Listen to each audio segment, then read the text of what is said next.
Hello, Rama Rama Popodu. Hope all are in good health, feeling great, wonderful, having a happy and peaceful life. Now let's continue the next chapter. He lights a joystick, and a blue haze rises to the ceiling. The strange perfume of some eastern incense spreads around the room. It is not unpleasant. Suddenly, my host raises his head and looks at me. Did I tell you that 2 or 3 still remain? He asks, queerly.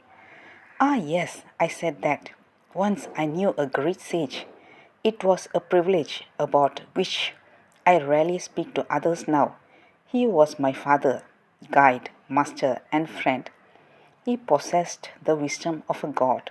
I loved him as if I were really his own son. Whenever I stayed with him at fortunate intervals, I knew then that life at its heart is good. Such was the effect of his wonderful atmosphere. I, who have made art my hobby and beauty my ideal, learned from him to see the divine beauty in men who were leprous, destitute, or deformed, men from whom I formerly shrank in horror.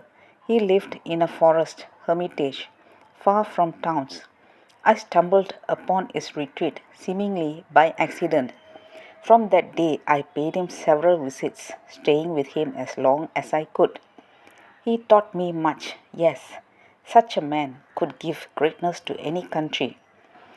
Then why did he not enter public life and serve India? I questioned frankly. The Indian shakes his head. It is difficult enough for us to understand the motives of such an unusual man. It would be doubly difficult for you, a Westerner, to understand him.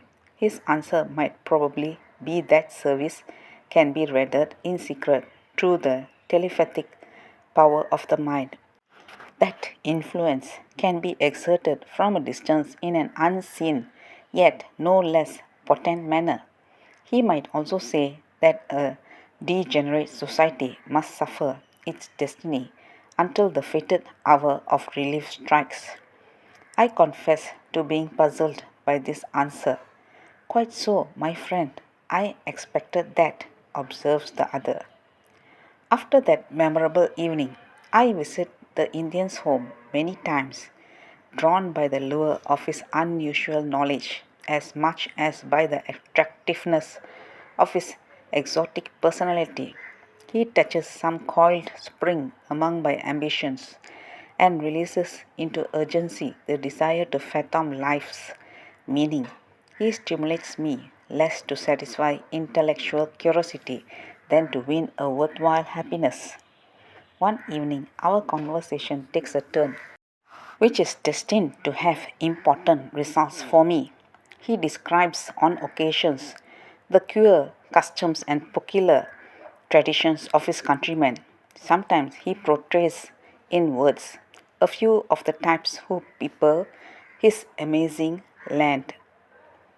He drops a remark this evening anent a strange type, the yogi.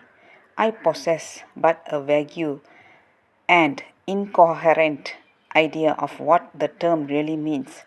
It has come to my notice a few times during the course of my reading, but on each occasion the terms of reference differs so much from the others that confusion is the natural result. So when I hear my friend use the word, I stop him short and beg for further information. That I shall do with pleasure, he answers, but I can hardly tell you in a single definition what constitutes a yogi. No doubt a dozen of my countrymen will define the word in a dozen different ways.